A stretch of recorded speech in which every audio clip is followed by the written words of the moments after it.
Terima kasih untuk teman-teman dan ibu bapak dosen yang telah menyempatkan waktu untuk hadir dalam acara Teman The Companies volume 1 pada malam hari ini. Teman The Companies ini merupakan sebuah acara di mana akan diperkenalkan tentang perusahaan-perusahaan atau bidang-bidang pekerjaan dalam ranah ilmu perpustakaan dan informasi. Akan disampaikan oleh narasumber nanti dapat memotivasi kita semua dalam mencari peluang sebagai profesional di bidang keilmuan. Keraguan yang biasanya muncul karena stereotipe ilmu perpustakaan di masyarakat sejak dulu.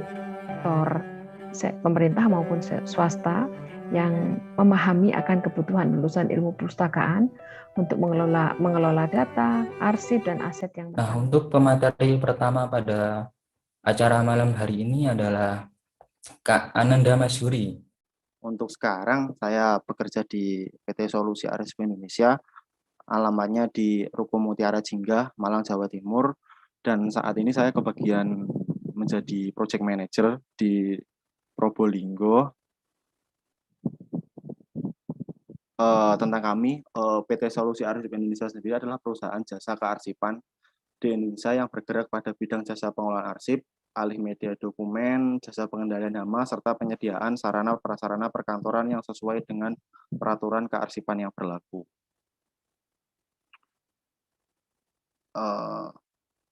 Selanjutnya, untuk visi misi yang pertama yaitu menjadi perusahaan jasa kearsipan yang profesional, inovatif, dan terdepan di Indonesia. Dengan misi memberikan pelayanan jasa konsultasi kearsipan dengan pengembangan solusi yang efektif, terbaik, berkualitas, tepat waktu, dan profesional. 2. Peduli pada peningkatan mutu dan kualitas SDM bidang kearsipan, sehingga mampu memberikan layanan informatif yang tepat, legal, dan inovatif. 3. Menjalin kerjasama dan bersinergi dengan berbagai institusi pemerintah, swasta, perusahaan, dan perorangan untuk meningkatkan kinerja pelayanan. Next. Untuk bidang-bidang usaha sendiri, bidang usaha PT kami ada 4. Yang pertama yaitu pengelolaan arsip. Pengelolaan arsip dinamis dilaksanakan untuk menjamin ketersediaan arsip dalam penyelenggaraan kegiatan sebagai bahan akuntabilitas, kinerja, dan alat bukti yang sah. Terutama bidang pengelolaan arsip ini keterkaitannya dengan arsip dinamis inaktif. Jasa yang bergerak pada kita yaitu kita menawarkan arsip yang kebanyakan itu pada dinas. Banyak arsip-arsip yang kita temui itu pecah. Pecah di sini bisa dikatakan tidak terurus. Kemarin juga ada kayak studi kasus di dinas di Madura itu malah kehujanan dan sampai nggak terurus. Nah, kita datang untuk memberikan solusi itu arsip lebih terurus dan bisa dapat ditemukan kembali dengan mudah dan cepat. Untuk yang kedua, alih media. Mungkin teman-teman di sini banyak yang mengetahui tentang alih media. Proses pengolahan dokumen dari bentuk fisik ke bentuk digital meliputi kegiatan scanning sampai dengan penyusunan draft berita acara dan daftar arsip alih media. Next.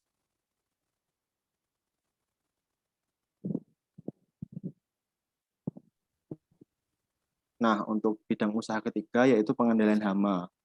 Untuk pengendalian hama sendiri, pada bidang usaha kami, yaitu melakukan pemeliharaan secara rutin pada ruang penyimpanan untuk menjamin tidak adanya hama perusak arsip, meliputi kegiatan fumigasi, termit, dan pest control. Baru besok Rabu itu insya Allah ada rekan saya juga akan pergi ke Kalimantan untuk melaksanakan fumigasi, yaitu pada DPAD Tanah Bumbu. Nah, rencananya itu sampai 1 bulan di sana rencana kegiatannya untuk melakukan fumigasi, pengelolaan arsip, sampai dengan penyusunan daftar arsip. Yang keempat, yaitu yang terakhir, pengadaan sarana dan prasarana. Menyediakan peralatan dan perlengkapan serta fasilitas yang digunakan baik secara langsung maupun tidak langsung untuk menunjang jalannya pengelolaan kearsipan.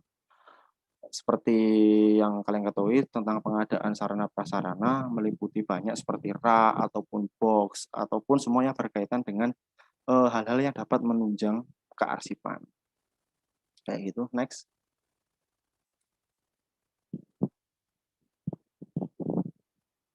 Keunggulan. Nah, untuk keunggulan sendiri dari PT Solusi Arsip Indonesia atau SAI.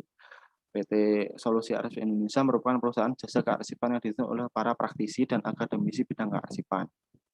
Jadi, kalau mau dibilang PT ini tidak tidak dibangun dari latar belakang keilmuan, itu salah besar karena dulu awal mula yang merintis juga dari kalangan praktisi ataupun kearsipan atau personal-personal yang menekuni bidang kearsipan. Terus untuk kedua yaitu keunggulan SDM. Nah, SDM ini juga bisa menjadi peluang kalian nanti yang ingin magang ataupun bekerja di ranah kearsipan. Semua hampir 90% itu berasal dari bidang ilmu perpustakaan, kearsipan, dan informasi. Semua ada yang dari D3, D4, ataupun S1, ilmu perpustakaan dan informasi. Nah, untuk dari VIA sendiri, tercatat sampai dengan saat ini dari total yang masuk di PT kami itu hanya dua, insya Allah hanya dua, saya sendiri, dan satunya yaitu mahasiswa ilmu perpustakaan angkatan 2015. Yang ketiga, PT Solusi Arsip Indonesia melaksanakan jasa kearsipan sesuai dengan pedoman, kaidah, dan peraturan kearsipan yang berlaku. Nah, ini mungkin ada kaitannya dengan yang pertama, dengan adanya para praktisi yang mengerti tentang isu-isu kearsipan. Hal ini sangat mudah bagi kami untuk sesuai dengan pedoman, kaidah, dan peraturan kearsipan yang terbarukan dan yang berlaku di Indonesia. Next.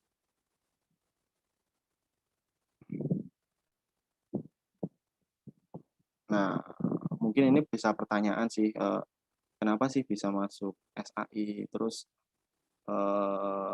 gimana sih dulu kok belum lulus, belum wisuda, kok bisa masuk SAI?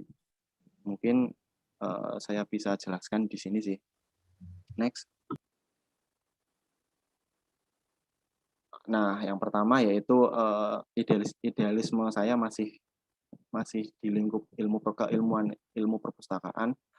Yang pertama ingin melihat dunia keilmuan yang lebih luas. Yang pertama ini mungkin niat saya sendiri sih dari awal, emang awalnya itu saya tertarik dengan keilmuan ilmu perpustakaan.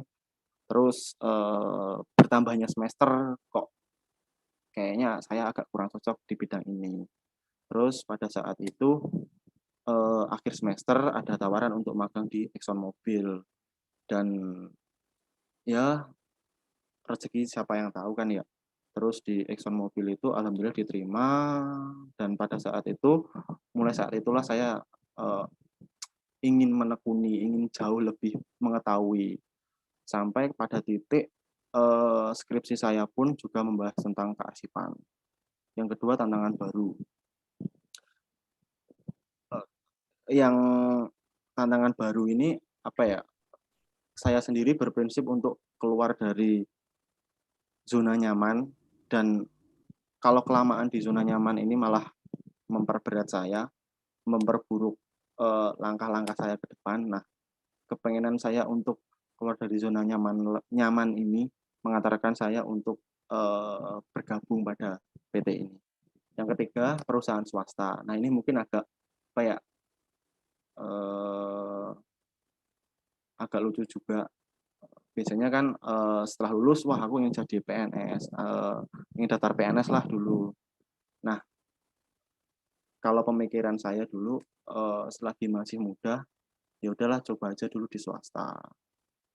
Siapa tahu ada pandangan yang lain. Niat awal dari itu bisa mengantarkan saya ke sini. Yang keempat, mobilitas tinggi. Mobilitas tinggi ini karena PT ini berpindah dari dinas satu ke dinas yang lain. Kemarin 1 bulan yang lalu, penempatan pertama saya di DPAD Kota Blitar, pada saat itu alih media. Terus 1 minggu di DPAD, saya pindah lagi.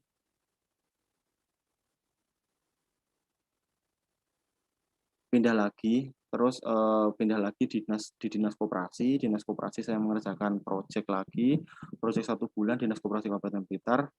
Selesai proyek itu pindah lagi ini di Disperkim, dan rencananya akhir bulan ini insya Allah sudah selesai. Nah ini, yang kelima ini keinginan untuk mengaplikasikan ilmu pada saat kuliah. Pada saat itu aku baru lulus kan, terus bekerja pada saat, bukan baru lulus sih, masih akan lulus karena belum yudisium. Ada tawaran masuk bekerja di pabrik gula. Setelah habis masa kontrakku ada tawaran masuk lagi bekerja di pabrik gula di daerah Blitar. Yang aku pikirin adalah bahwasanya ilmuku 4 tahun, kalau aku tidak menekuni bidangku, ya ibaratnya rugilah kalau 4 tahun ilmu ini tidak diaplikasikan. Kayak gitu sih. Mungkin cukup dari aku. Nanti kalau ada sesi pertanyaan, sharing, silahkan aku kembalikan ke moderator. Terima kasih.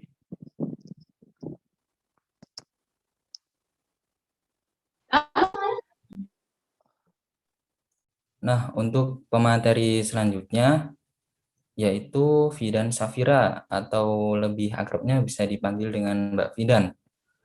Selamat malam. Assalamualaikum warahmatullahi wabarakatuh. Perkenalkan, nama saya Fidan Safira. Saya Data and Research Analyst dari Jakarta Smart City. Saya juga merupakan alumni dari Prodi Ilmu Perpustakaan via Universitas Brawijaya. Iya, dalam kesempatan ini saya mencoba untuk berbagi pengalaman mengenai pengalaman saya bekerja di dunia tata kelola informasi, dunia pemerintahan, data analis, dan data science. Mungkin ini terdengar baru di dunia perpustakaan dan belum banyak lulusan perpustakaan yang bekerja di sini. Oke, baik. Boleh next? Oke, judul materi saya kali ini adalah tata kelola informasi di pemerintahan. Saya ingin memberikan gambaran kepada teman-teman mengenai dunia kerja bagi lulusan LIS itu tidak hanya sebagai pustakawan, arsiparis, manajer informasi, knowledge management manager, dan lain sebagainya. Tapi teman-teman juga bisa mengarah ke dunia data science dan data analis.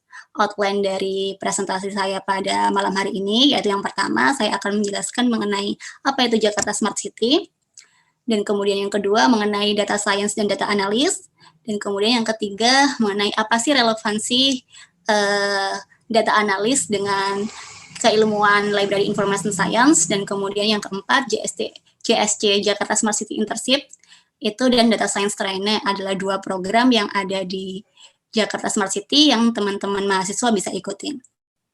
Boleh next? Oke, kita mulai dulu dengan apa itu Jakarta Smart City. Jadi Jakarta Smart City itu adalah salah satu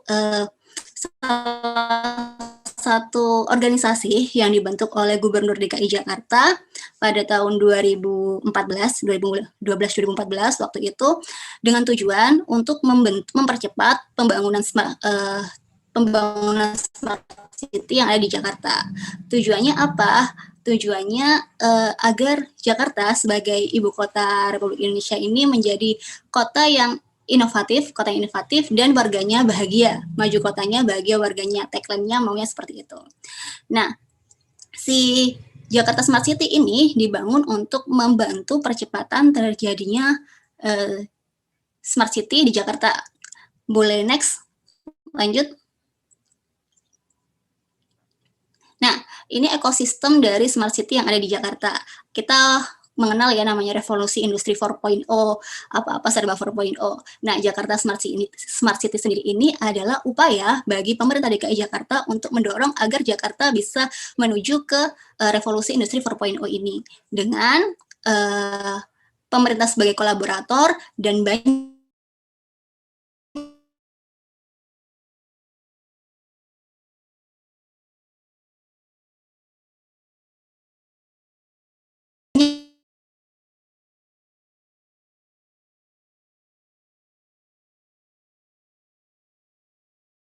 pihak sebagai co-kreator. Co-kreatornya ada citizen, akademis, media, industri, bisnis, investor, dan pemerintah lain.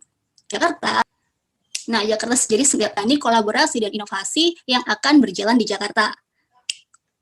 Oleh karena itu, Jakarta Smart City ini sendiri berada di bawah Dinas Komunikasi, Informatika, dan Statistik. Seperti itu, tapi berdiri sebagai Badan Layanan Umum Daerah.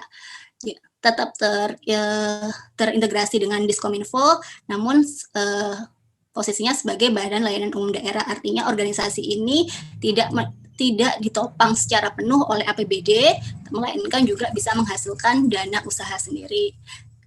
Artiannya mungkin lebih gampang dipahami adalah bahwa Jakarta Smart City ini adalah startup tapi versinya pemerintah, seperti itu. Nah, ketika kolaborator, co-kreator ini sudah masuk ke Jakarta Smart City, maka kita bersama-sama akan mengidentifikasi masalah yang dihadapi masyarakat. Dari masalah yang dihadapi masyarakat, kita identifikasi bersama-sama apa yang bisa kita kemudian bisa kita atasi, bisa kita ambil untuk perbaikan lebih lanjut. Nah, perbaikan yang akan dilakukan dari Jakarta Smart City adalah dengan mengembangkan aplikasi-aplikasi untuk mengatasi berbagai permasalahan. Oke, bisa lanjut.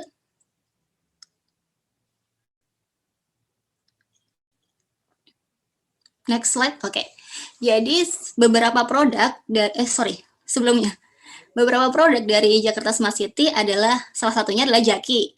Kalau warga Jakarta pasti tahu Jaki, itu salah satu aplikasi namanya Jakarta Kini, di mana masyarakat Jakarta bisa mengakses semua public service melalui satu aplikasi. Kamu mau lihat banjir ada di mana aja di Jakarta, bisa lewat Jaki. Mau lihat harga pangan di Jakarta, di pasar-pasar raya di Jakarta, bisa lihat lewat Jaki. Teman-teman bisa mau akses ke koleksi perpustakaan digital yang ada di Dispusip Jakarta, bisa melalui Jaki. Jadi Jaki ini adalah satu aplikasi yang kita kembangkan untuk bisa mengakomodir semua kebutuhan masyarakat yang ada di Jakarta, mulai dari kebutuhan public service, kebutuhan ekonomi, kayak juga di sini ada kolaborasi dengan UMKM termasuk Shopee, Bukalapak, kemudian ada juga dari bisa juga berkolaborasi dengan Grab, Gojek, dan beberapa kolaborator lainnya. Nah, di Jaki ini juga salah satu aplikasi yang paling ngetren di Jaki itu adalah Jak Lapor dan Jak Respon. Jak Lapor ini adalah di mana masyarakat DKI Jakarta bisa melaporkan permasalahan-permasalahan yang ada di Jakarta. Jadi misalnya ada sampah yang tidak terurus di salah satu sudut Jakarta, teman-teman bisa foto itu sampahnya, kemudian upload melalui aplikasi Jaki. Kemudian nanti pemerintah DKI Jakarta, khususnya kelurahan daerah setempat, akan mengkonfirmasi bahwa itu sebagai keluhan masyarakat dan mereka akan datang untuk menangani kasus tersebut. Jadi ini yang dimaksud dengan Smart City, di mana pemerintah sebagai kolaborator dan masyarakat sebagai co-kreator. Seperti itu. Nah, bisa lanjut, next. Oke. Ini tadi beberapa fitur yang ada di Jaki yang teman-teman bisa akses. Selain Jak Lapor, teman-teman bisa melakukan pengaduan di 14 kanal di Jakarta. Salah satunya sih Jak Lapor, bisa melalui Instagram, kemudian Twitter, kemudian bisa melalui Clue, dan ada 14 kanal sebenarnya, tapi yang saya sampaikan di sini adalah Jaki. Nah, 14 kanal pengaduan yang ada yang dimiliki oleh DKI Jakarta ini kita akomodir dalam satu sistem. Sistem ini namanya CRM, Cek Respon Masyarakat, di mana semua keluhan dari 14 kanal itu akan masuk di CRM. Nah, kita sebagai kemudian keluhan itu akan diteruskan kepada dinas atau instansi yang terkait yang harus menyelesaikan permasalahan tersebut. Sedangkan kita dari JSC bertugas untuk mengelola keluhan itu, melihat data keluhan yang masuk itu, untuk kemudian bisa kita analisa dan digunakan untuk pengambilan kebijakan yang lebih lanjut. Seperti itu. Boleh next?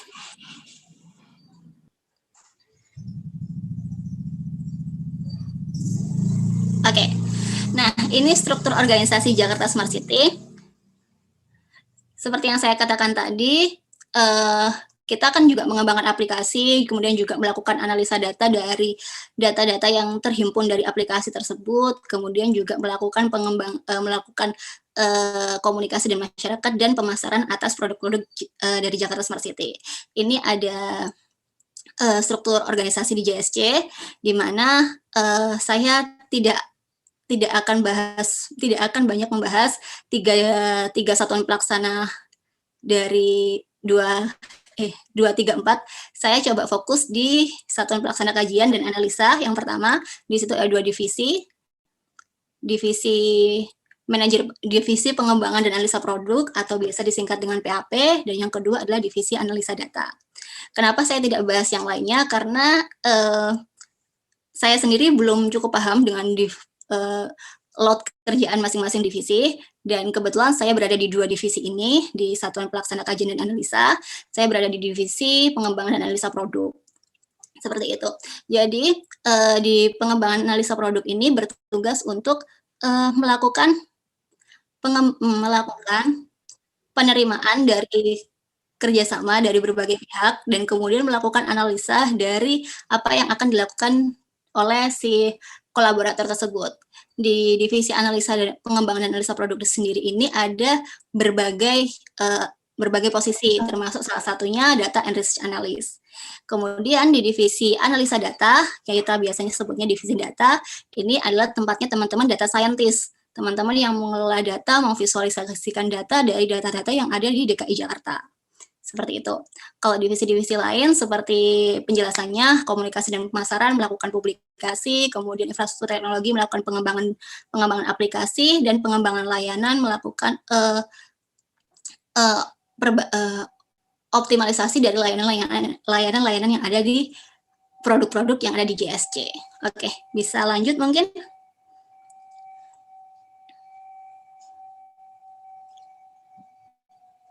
Oke.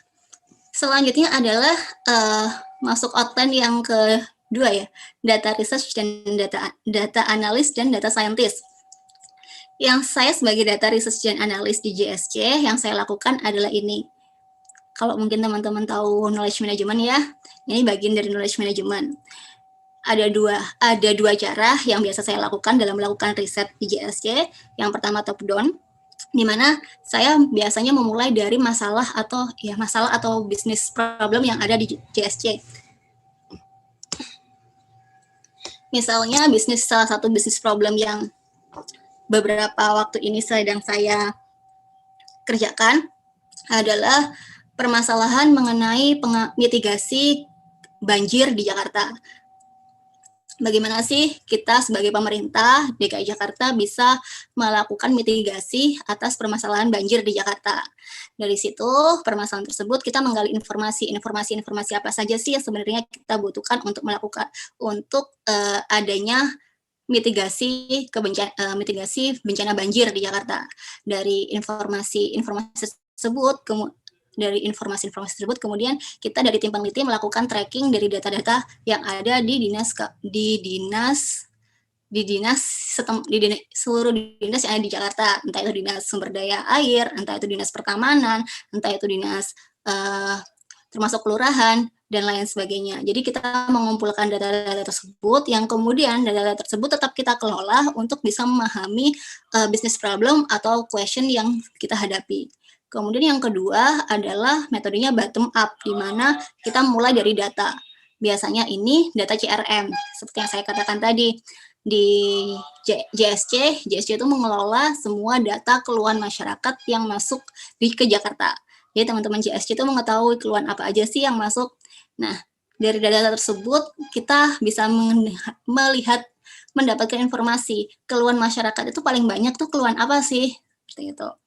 Kalau ternyata keluhan masyarakat paling banyak itu adalah keluhan sampah dan keluhan banjir.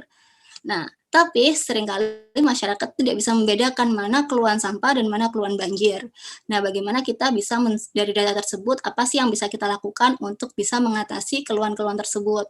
Misalnya kita sedang mendevelop aplikasi yang bisa mengidentifikasi foto ketika masyarakat mengupload foto di aplikasi Jaki untuk Jak Lapor. Di situ si aplikasi ini bisa mengidentifikasi ini sampah atau ini banjir, seperti itu. Oke, lanjut. Oke, ini adalah perbedaan data science dan data analis.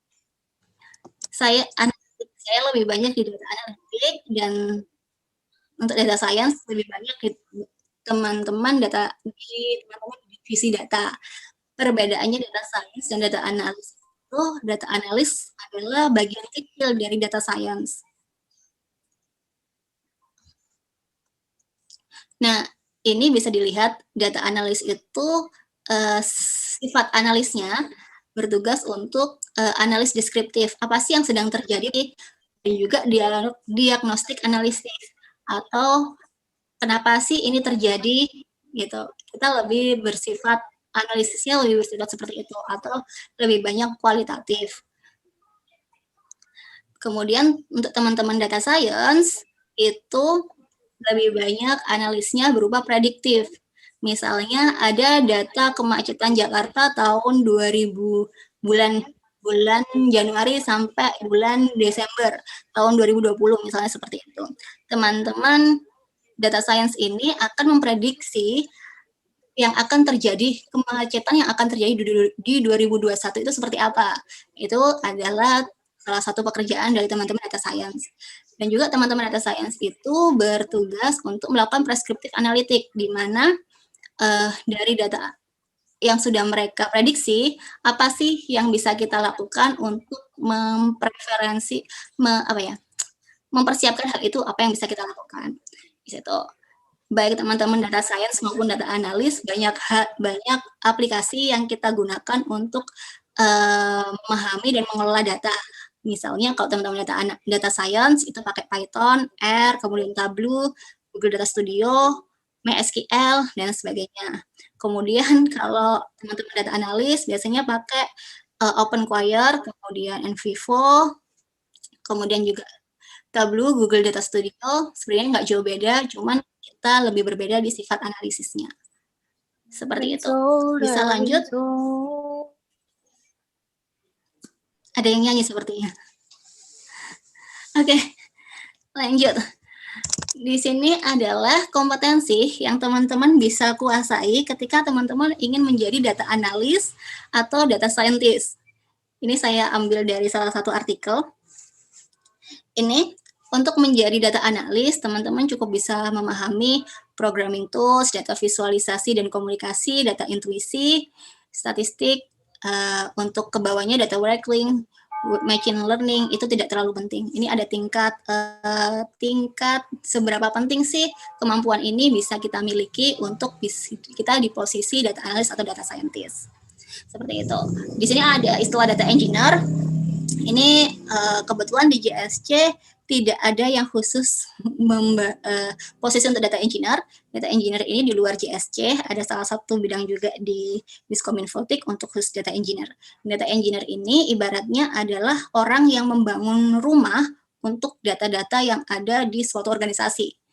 Jadi ibaratnya yang bangun rumah itu namanya data engineer, kemudian yang memvisualisasikan data itu data scientist, yang menganalisa data itu untuk bisa diarahkan menjadi suatu kebijakan adalah data analis. Seperti itu kira-kira. Next.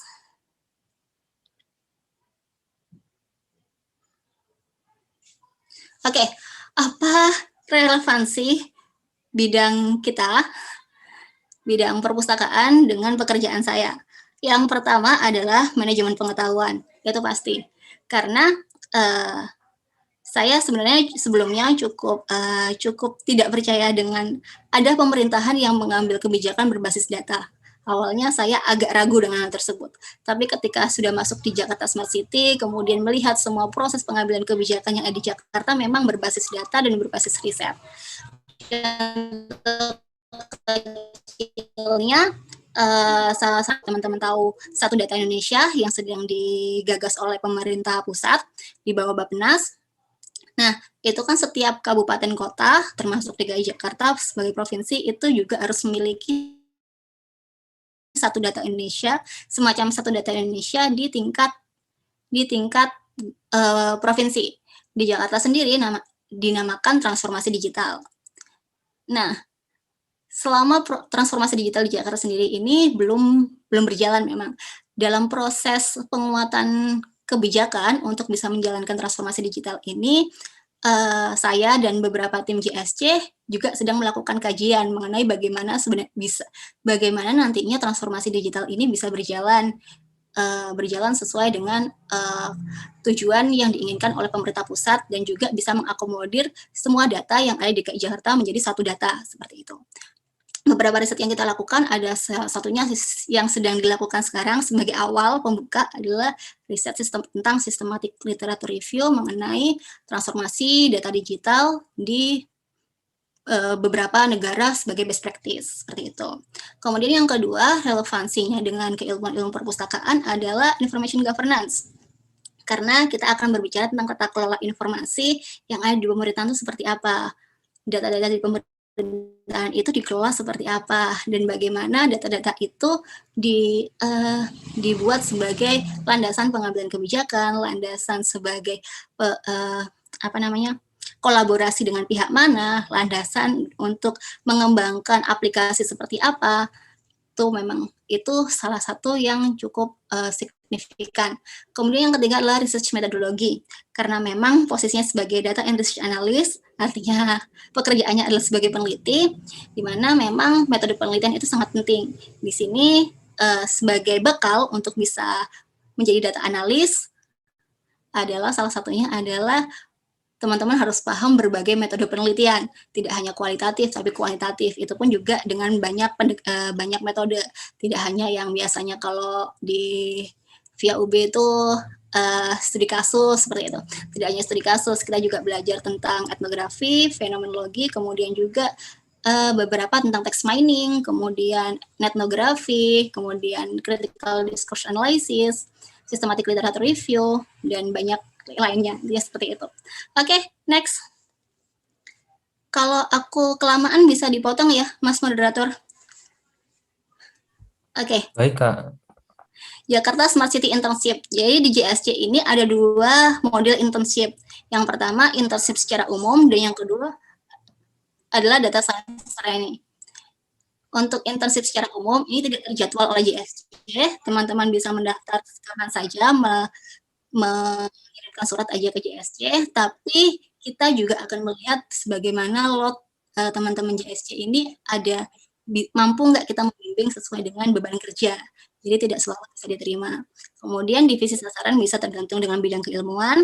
Ini tidak hanya berfokus di data, biasanya juga ada teman-teman kemarin dari public administration, kemudian juga kadang dari teman-teman dari IT.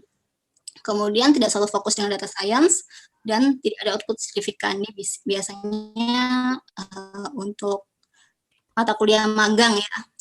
Kemudian yang kedua adalah data science training. Ini terjadwal setiap 2 bulan sekali. Jadi data science training ini hanya ada di 2 divisi di JSC, yaitu divisi analisa data dan divisi PAP. Kalau di divisi analisa data itu 2 bulan sekali, kalau di PAP 3 bulan sekali. Ini tergantung dengan bentuk proyek yang akan dijalankan. Jadi nanti kalau teman-teman tergabung di data science training, teman-teman bisa melakukan proyek riset dengan menggunakan data yang ada di JSC. Teman-teman bisa melakukan predictive analysis dari data-data, misalnya data kemacetan di Tanah Abang atau data banjir, seperti itu. Nanti kita di data science training akan mendapatkan mentoring dari teman-teman yang lebih ahli, dari teman-teman data analis, dari teman-teman data scientist. Nah, untuk bisa bergabung di data science training ini, seleksinya cukup ketat dengan output publikasi jurnal ilmiah atau proceeding, biasanya seperti itu. Sekarang saat ini pun kita sedang membimbing 3 orang untuk data science training dari teman-teman ITB dan UNPAD. Kemudian kemarin ini yang untuk divisi PAP, untuk divisi analisa data kemarin juga baru selesai dari teman-teman fresh graduate dari UI dan ITS. Seperti itu. Oke, lanjut. Ya, demikian presentasi dari saya, tapi sebelum saya menutup, boleh lanjut lagi slide setelah ini. Oke. Jadi saat ini Jakarta sedang mengikuti kompetisi namanya WSIS atau World Summit of the Information Society dengan lolos di 2 nominasi, yaitu nominasi JAKI, nominasi mengenai aplikasi e-government dan aplikasi tentang komunikasi. Saya meminta bantuan teman-teman untuk yang berkenan bisa bantu vote Jakarta di WSIS dengan login di bit.ly/Jakarta WSIS. Kemudian nanti teman-teman bisa registrasi menggunakan akun email dan kemudian vote JAKI di nomor ALC7, kemudian Jack Wi-Fi ALC2. Nah, Jack Wi-Fi ini sebelumnya belum saya jelaskan ya. Jack Wi-Fi ini adalah salah satu program inovasi dari pemerintah DKI Jakarta yang menyediakan akses Wi-Fi secara gratis untuk publik di tempat-tempat publik, misalnya di RPTBA, kemudian di stasiun, kemudian di halte, dan sebagainya. Teman-teman bisa cek ketersediaan lokasi Jack Wi-Fi ini melalui JAKI. Itu teman-teman, untuk tahu lebih detail mengenai JSC, teman-teman bisa follow Instagramnya JSC@JSC Lab, atau kunjungi websitenya di smartcity.jakarta.go.id. Demikian dari saya, terima kasih. Wassalamualaikum warahmatullahi wabarakatuh. Waalaikumsalam warahmatullahi wabarakatuh. Baik, terima kasih kepada Mbak Fidan atas materi yang telah disampaikan. Semoga para mahasiswa dan Bapak Ibu sekalian dapat memahami materi-materi yang disampaikan oleh Mbak Fidan tadi dengan baik. Nah, sesi selanjutnya yaitu sesi tanya jawab. Kepada teman-teman yang ingin bertanya bisa melalui kolom chat atau langsung menghidupkan mikrofonnya ya. Dan untuk pertanyaan-pertanyaan yang terbaik, menurut kami nanti akan mendapatkan hadiah yang nggak akan disangka-sangka loh. Untuk para peserta, dipersilahkan untuk bertanya.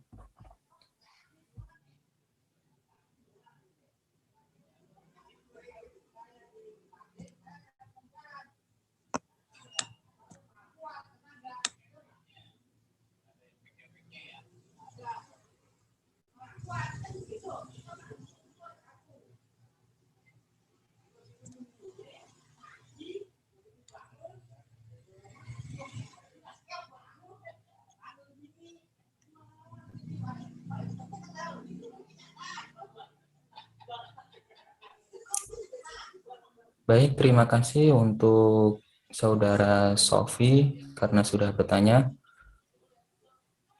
Saya izin membacakan pertanyaannya ya.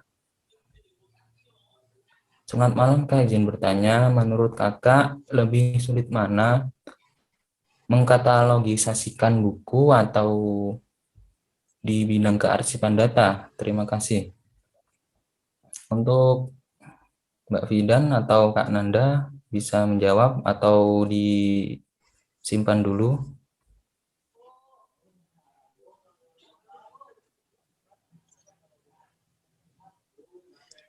Dijawab dulu mungkin ya, sambil nunggu pertanyaan lainnya. Oh. Ya, silakan Mbak Fidan. Nan, kamu mau jawab apa aku, Nan? Bisa dua sih Mbak.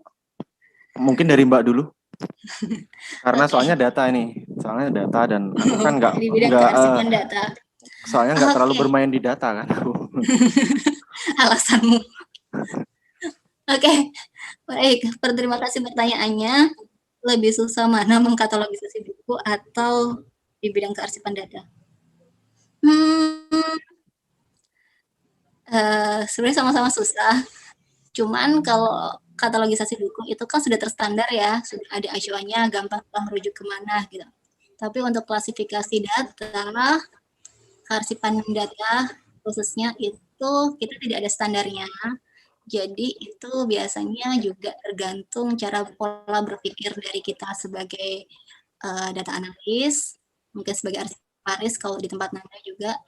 Kita harus melihat proses bisnisnya seperti apa, baru bisa mengelaskan itu masuk data seperti apa. Sedangkan kalau katalog buku kan sudah jelas ya, ada tajuk subjek yang bisa jadi acuan. Gitu. Mungkin Anda ditambahkan. Mungkin hampir sama sih dari Mbak Vi dan juga mengenai sulit mana sih buku sama kearsipan. Kalau dari aku sendiri, kalau kearsipan itu kalau di kampus biasanya kan pakai DC, terus UDC dan kawan-kawan. Nah, biasanya nih kalau di dinas atau pemerintahan itu beda dinas, beda naungan, beda pemerintahan, pemerintahan daerah, pemerintahan kota ataupun kabupaten. Nah, itu juga beda. Kayak itu sih. Lebih terus juga kendalanya di lapangan biasanya kita nih udah sesuai gitu loh tentang dengan acuan yang ada. Tapi beberapa orang dinasnya itu nggak bingung akan temu balik kita, temu balik informasi di arsipnya itu. Nah, pada akhirnya yang utama yaitu bagaimana cara kita untuk knowledge transfer pasti, dan yang kedua cara temu kembali yang enak, kayak gitu sih.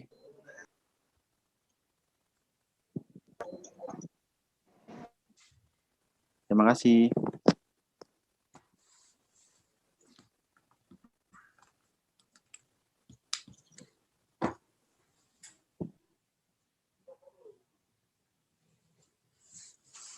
Baik, apakah bisa diterima dari Saudara Sofi?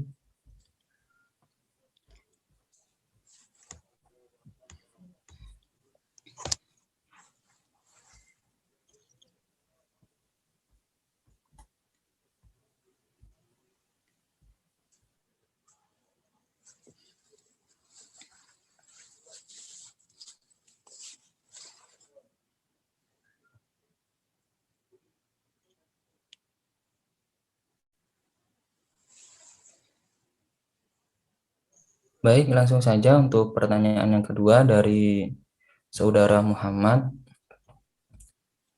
Buat program Data Science Training dari Jakarta Smart City, syarat-syarat buat apply spesifikasinya seperti apa ya? Terima kasih. Baik, bisa dijawab dari Mbak Fidan atau Mas Nanda. Untuk bisa join di Data Science Training di JSC ya, syarat-syaratnya kalau kemarin pengalaman di yang Data Science Training sebelumnya itu kayak apply kerja gitu seperti biasa, ada surat lamaran, ada CV seperti itu. Kemudian nanti kita akan seleksi CV-nya itu berdasarkan CV yang teman-teman lihat, kemudian kita akan lakukan interview juga untuk ingin tahu motivasi teman-teman bisa bergabung di Data Science Training itu apa.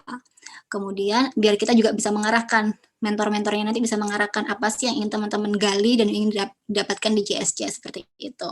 Tapi for your information, untuk DST ini sendiri, kebetulan seperti saya bilang tadi ya, kompetisinya cukup padat, cukup ya.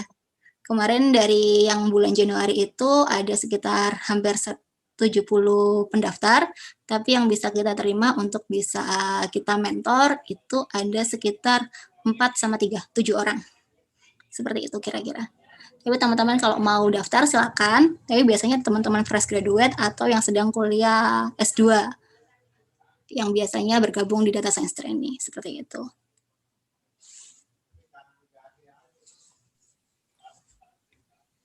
Untuk Mas Nanda mungkin mau menambahkan.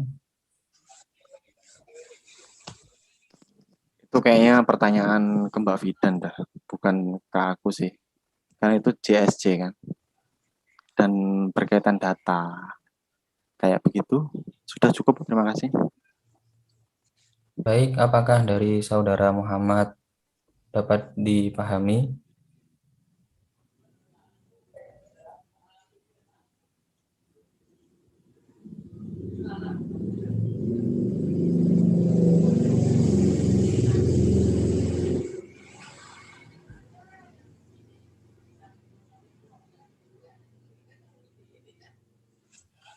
Baik, langsung saja untuk yang pertanyaan yang selanjutnya, yaitu dari Saudara Khairul Umam.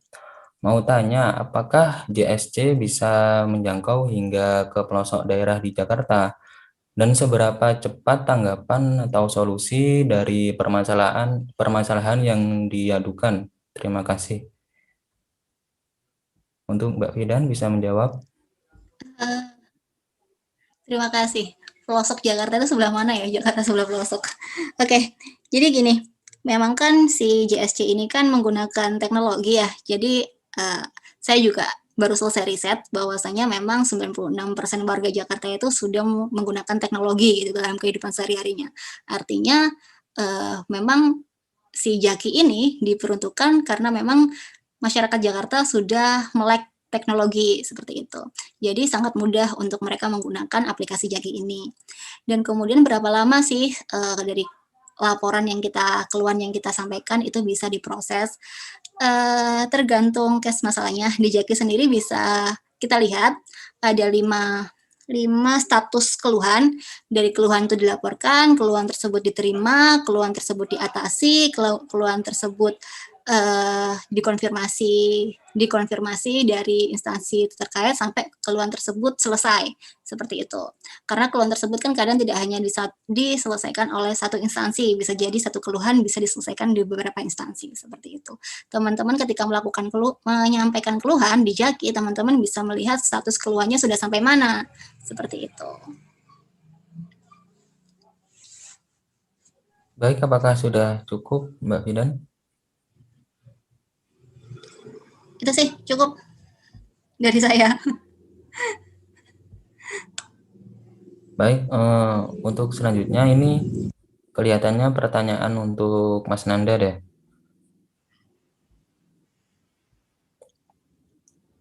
Pertanyaan dari saudara Ambar dari Owner. Selamat malam Kak, izin bertanya. Apa tantangan ke depannya untuk lulusan informasi dan perpustakaan itu sendiri dalam dunia pekerjaan? Dan apa yang harus kita persiapkan? Terima kasih.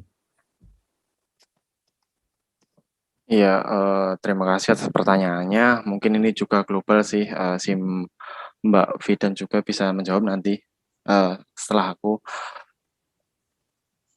Apa tadi pertanyaannya? Tantangan ilmu perpustakaan? Iya Kak, tantangan untuk lulusan ilmu perpustakaan dalam dunia bekerja. Dan kiat-kiat ya.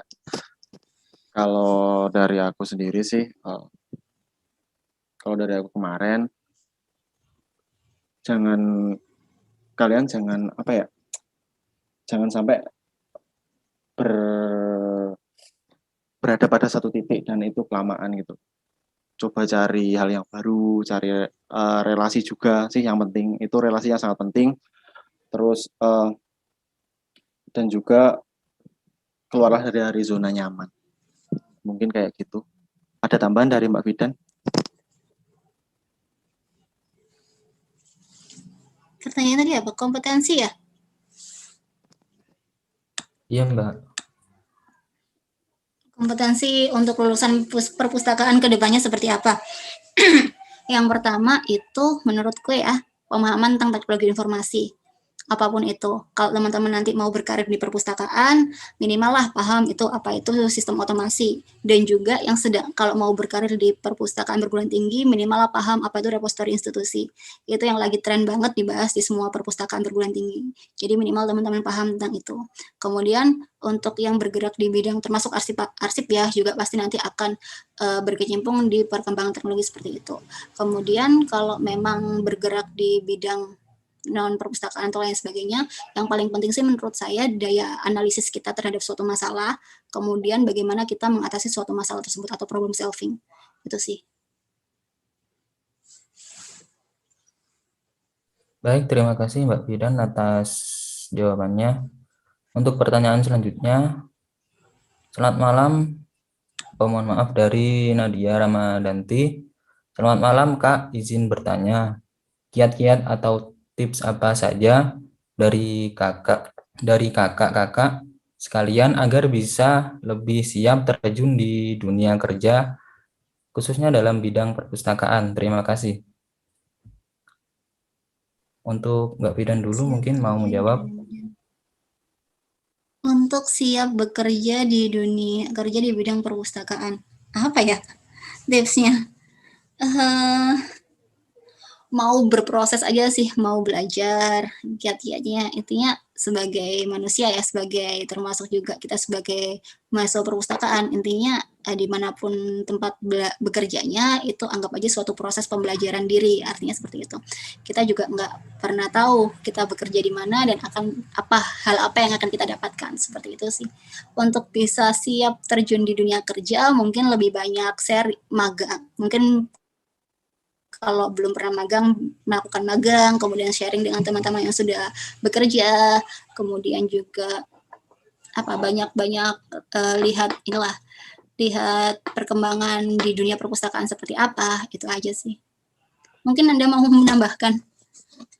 Mungkin kalau dari aku sih, pertama sih tentuin ini kan kalau khusus terkhusus via ada tiga fokus keilmuan, mulai dari perpustakaan, kearsipan, dan tata kelola informasi ya untuk yang terbaru ini. Nah mungkin awal bisa tentuin nih inginnya mau di mana, inginnya mau di perpustakaan, kearsipan, ataupun tata kelola informasi. Nah kalau udah klik, kalau udah mantap nih pada bidang ini, nah itu bisa ditekunin. Mulai dari mana? Mungkin kalau saat ini kan akses informasi cepat dan mudah didapat ya, itu bisa kayak mengikuti webinar pasti itu. Terus yang kedua cari tahu kakak-kakak tingkatnya di VIA kan udah banyak kan, mulai angkatan 2011 ya Mbak. Mungkin 11 tahun ya ini, 11 tahun ilmu perpustakaan VIA berdiri, itu banyak pasti kakak-kakak tingkatnya. Nah itu banyak menjalin komunikasi, menjalin relasi dengan kakak-kakak tingkatnya. Siapa tahu nanti pada saat terjun tidak terlalu kaget dengan dunia kerja kita mulai dari kearsipan, ilmu perpustakaan, ataupun tata kelola informasi. Mungkin cukup dari aku gitu. Baik, terima kasih untuk Mbak Nanda dan Mas Fidan. Mas Nanda ya. Untuk Mas Nanda dan Mbak Fidan. Untuk pertanyaan selanjutnya dari Alvina. Izin bertanya sendiri mempelajari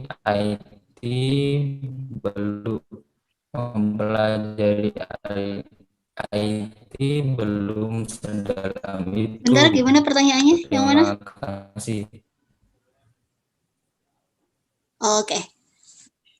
Untuk Mbak Fidan bisa dijawab.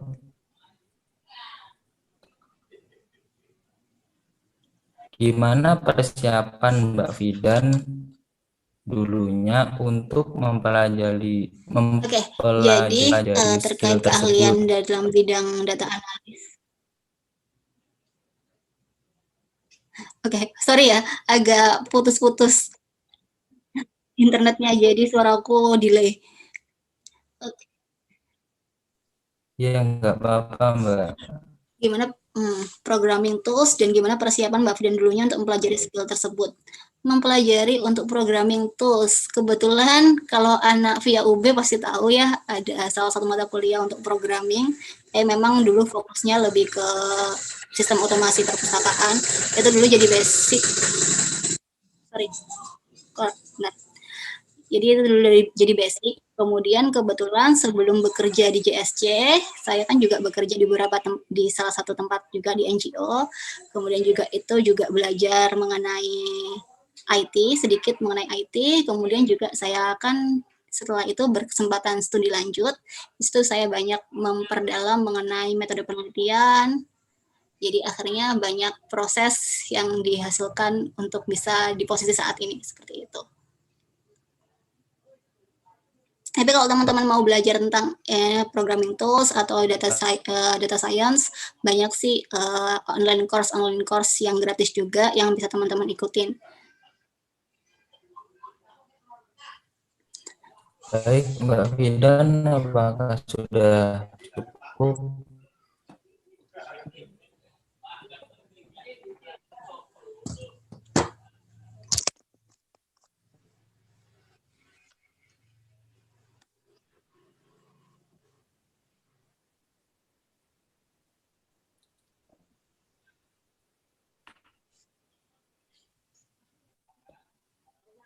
Apakah dari penanya sudah cukup paham atas jawabannya tadi?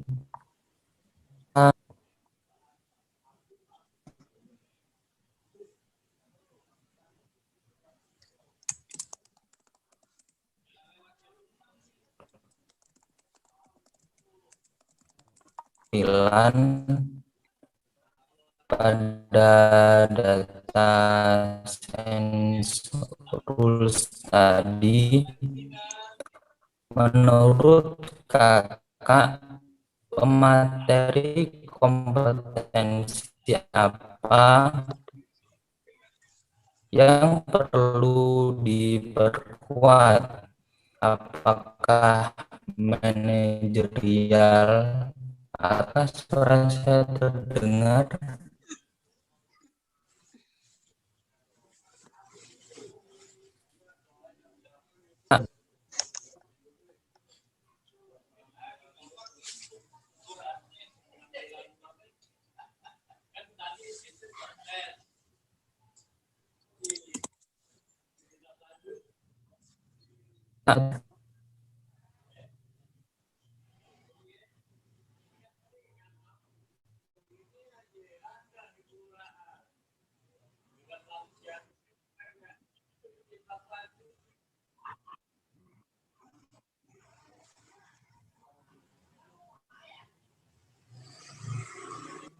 Cek, halo, apakah suara saya terdengar? Iya, terdengar.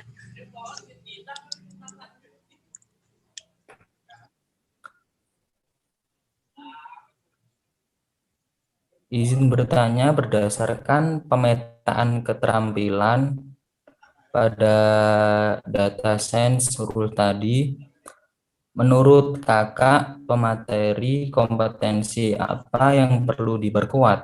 Apakah manajerial atau TIK-nya? Terima kasih. Manajerial atau TIK-nya? Karena kalau bisa dua-duanya, kenapa salah satu? Ya mungkin Mas Nanda bisa menambahkan. Intinya begitu.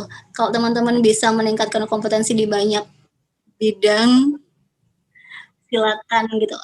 Manajerial juga penting, komunikasi juga penting, TIK juga penting. Artinya di berbagai jenis pekerjaan, semua hal itu bisa menjadi penting. Tinggal kita bagaimana beradaptasi dan bisa tinggal kita bagaimana bisa beradaptasi dengan hal seperti itu. Baik, apakah sudah cukup, Mbak Fidan? Sudah, Nanda mungkin? Iya sih, mungkin sama aja dengan Mbak Fidan ya. Manajerial pun juga penting. Kayak apa ya? Yang kamu pelajari pada yang kamu pelajari pada saat kuliah, terus cara-cara kamu berorganisasi, kamu pernah megang jabatan apapun pada saat di kuliah. Nah, itu juga penting sih untuk mengatur ibaratnya mengatur timmu sendiri. Kalau di aku kan ada tim. Nah, itu juga sangat penting mengatur timnya kayak gimana, mau dijalankan seperti bagaimana. Nah, itu juga sangat penting. Tapi juga harus diimbangi dengan sisi teoritisnya, maksudnya sisi keilmuannya. Kalau cuman pinter manajerial tapi nggak ada sisi keilmuannya, ya sama aja sih. Kayak gitu sih, semua harus balance.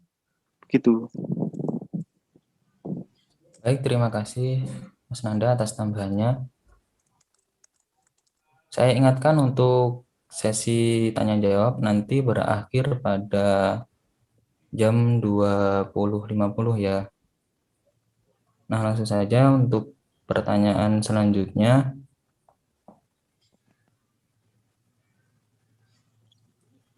Yaitu dari Tahgrid. apakah terjadi persaingan dengan antara anak ilmu perpustakaan dan IT? Dan bagaimana mengubah pandangan orang yang menyangka bahwa ilmu perpustakaan itu pekerjaannya akan stuck di perpustakaan saja? Terima kasih. Dari Mas Nanda mau menjawab? Tadi pertanyaannya gimana? Mohon diulang, bisa? Baik, saya ulangin pertanyaannya.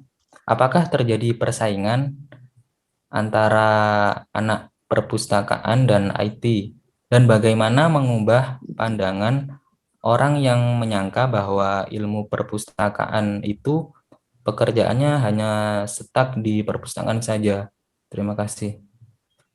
Kalau dari aku sendiri sebenarnya kan nggak ada persaingan sih, lebih tepatnya saling melengkapi gitu loh. Ibaratnya misal nih kayak sebuah aplikasi untuk menunjang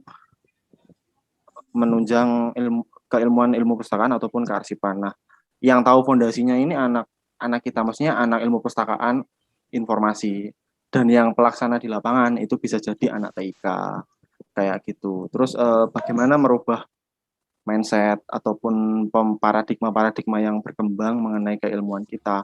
Lebih tepatnya ya mulai dari kita sendiri sih. Kalau kita gak ngapa-ngapain, terus kita cuman ya udahlah aku pasrah dengan paradigma ini, ya tetap aja kayak gitu. Kayak gitu ini dimaksudkan ya tetap stuck kayak gitu, paradigmanya nggak akan berkembang, nggak akan berubah. Nah, bisa dimulai dari kita sih. Mungkin Mbak Fidan? Apakah ada persaingan dengan IT? Setiap pekerjaan itu setiap jurusan itu pasti akan punya porsi pekerjaannya masing-masing. Tergantung juga posisi yang akan kita sasar. Kalau memang yang mau kita sasar adalah misalnya di data science, persaingan dengan anak IT pasti membranding diri kita sendiri untuk kita dapat posisi itu melalui bagaimana kita menggambarkan diri kita di CV seperti apa, seperti itu. For your information aja, saya baru pertama kali mendapat apresiasi ketika ditanya, kamu dulu jurusannya apa? Perpustakaan. Kok keren? Itu baru pertama kali saya ada kata seperti itu ketika masuk GSC. Artinya di situ kita dihargai, jurusan apapun kita dihargai, dan setiap jurusan punya porsi untuk bekerja. Kalau mungkin di teman-teman IT bisa data science yang versi mungkin coding dan sebagainya, teman-teman perpustakaan lebih kuat di knowledge management-nya seperti apa, seperti itu. Baik, apakah sudah cukup, Mbak Fidan? Sudah. Saya lanjutkan ke pertanyaan selanjutnya dari saudara Faiz. Izin bertanya untuk Mas Nanda dan Mbak Fidan. Kalau dilihat Mas Nanda dan Mbak Fidan bekerja pada perusahaan yang bergerak pada bidang bisnis atau swasta, kira-kira menurut Mas dan Mbak bagaimana bisa ilmu perpustakaan, kearsipan, dan informasi menjadi peluang kita untuk bekerja atau bahkan membuka perusahaan yang bergerak di bidang ilmu perpustakaan, kearsipan, dan informasi? Terima kasih. Ya, izin untuk menjawab ya tentang pertanyaan dari Faiz nih. Mungkin sangat relevan sekali dengan aku sekarang. Kenapa sih kok bidang swasta dan bagaimana menjadi peluang? Nah, dilihat dari sekarang ini banyak, ambil contoh kecil aja kayak perpustakaan sekolah ya. Itu perpustakaan sekolah banyak yang belum terkelola, pertama itu, dan kedua di bidang kerjaanku sendiri di dinas-dinas itu banyak sekali arsip-arsip yang tidak terkelola. Nah, mungkin berawal dari situ kalian ini bisa kayak mengaplikasikan ilmu yang kalian dapat pada saat perkuliahan dan nanti bisa diterapkan pada kerja. Itu peluangnya sangat besar apabila bisa membaca situasi dan kondisi yang terjadi di lapangan kayak gitu sih. Karena aku bukan di bidang Ada bisnis tambahan, atau Mbak? swasta ya. Aku belum pernah bekerja di bidang bisnis atau swasta. Sekarang di government, sebelumnya di NGO. Jadi saya nggak tahu mau jawab apa. Itu sih.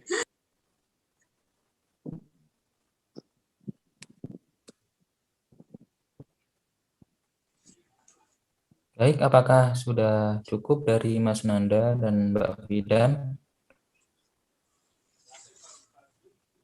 Cukup.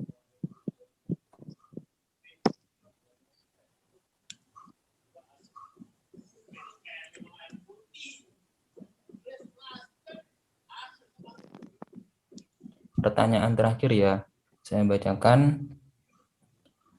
Apa yang Kak Fidanda pahami tentang konsep tata kelola informasi kaitannya dengan filosofi pustaka? Apa yang Kak Fidan dan Kak Nanda pahami tentang konsep tata kelola informasi dan kaitannya dengan filosofi pustaka tersebut? Mungkin dari aku sendiri kan aku bergerak pada bidang kearsipan dan praktik banget.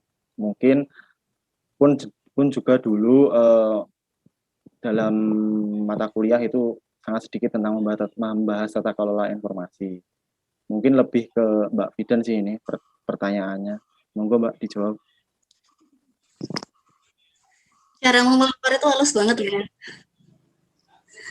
Oke, jadi kalau menurutku itu, aku berasa UTS ya. Jadi filosofi pustaka itu sebenarnya pemahaman dasar kita mengenai pustaka itu seperti apa. Tata kelola informasi itu sebenarnya kan menurutku ya, karena yang tidak pernah dapat mata kuliah tata kelola informasi, yang baru dapat secara prakteknya, itu adalah kelanjutannya setelah kita memahami apa sih dasarnya dari pustaka itu seperti apa. Ini bagian dari informasi, bagaimana kita memanage informasi, hingga kemudian bisa menjadi data pendukung untuk pengambilan satu kebijakan. Seperti itu sih. Baik, apakah dari Mbak Fidan dan Kak Nanda sudah cukup? Mungkin cukup. Oke, baik. Baik, terima kasih kepada teman-teman dan Bapak Ibu sekalian yang sudah bertanya. Kepada Mbak Vida dan Mas Nanda, saya ucapkan terima kasih. Mungkin ada closing statement dari Mas Nanda atau Mbak Fidan. Jika ada, saya persilahkan. Mbak Fidan dulu dah. Baik, silahkan Mbak Fidan.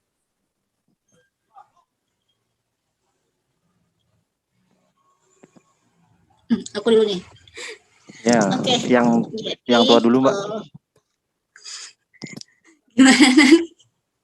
Oke, untuk closing statement ya buat teman-teman jurusan ilmu perpustakaan seperti itu. Jangan pernah termindset kita bekerja hanya mengelola buku. Itu yang pertama, harus diterapkan di mindset semua mahasiswa perpustakaan itu. Yang kita urusin sebenarnya lebih dari itu. Peluang kerja kita pun juga lebih dari sekedar pustakawan dan arsiparis. Kita bisa bekerja di mana saja. Bahkan ada beberapa teman juga sebagai social media analis. Peluang kerja kita besar, itu tergantung bagaimana kita branding diri dan bagaimana kita mengupgrade diri sendiri, kemampuan dari diri sendiri.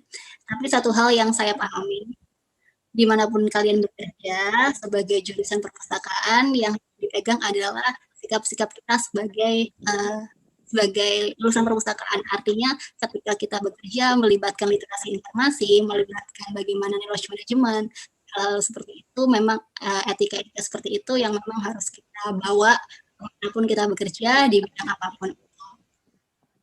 Mungkin final juga saya nanti akan share juga dukungan teman-teman untuk bisa ikut dukung Jakarta USIS. Saya share linknya di kolom chat. Mungkin itu dari saya. Terima kasih moderator. Terima kasih juga Nanda. Baik, sama-sama. Mungkin tambahan dari aku sih, kalau ini kan kebanyakan dari teman-teman masih kuliah kan. Nah, mulai dari kuliah ini yang aku pesen jangan sampai hanya jangan kuliah terus cuman pulang, kembangin yang menjadi minat kalian, terus kembangin yang mungkin yang pengen kalian tuju, dalami minatnya, terus kalau bisa skill manajerial itu harus dikuatkan, karena pada saat bekerja kita akan menghadapi banyak orang yang mungkin aplikasinya manajerialnya di perkuliahan itu akan diaplikasikan pada saat kerja. Mungkin itu tambahan dari aku. Baik, terima kasih Mbak Fidan dan Mas Nanda. Salah kata, semoga acara ini dapat bermanfaat bagi kita semua. Terima kasih atas perhatiannya. Saya kembalikan kepada Kak Asfi. Baik, terima kasih David. Nah, gimana teman-teman? Seperti materinya tadi saya sangat betul. Itu saja rangkaian acara kita pada malam hari ini. Terima kasih teman-teman telah menyempatkan waktunya untuk hadir dalam acara Teman The Company volume 1 malam hari ini. Semoga teman-teman mendapatkan ilmu pengetahuan yang bermanfaat dari materi-materi yang disampaikan oleh narasumber kita yang keren tadi. Saya Asti Andini Putri selaku Master of Ceremony Teman The Company volume 1 pamit undur diri. Kurang lebihnya mohon maaf. Wassalamualaikum warahmatullahi wabarakatuh.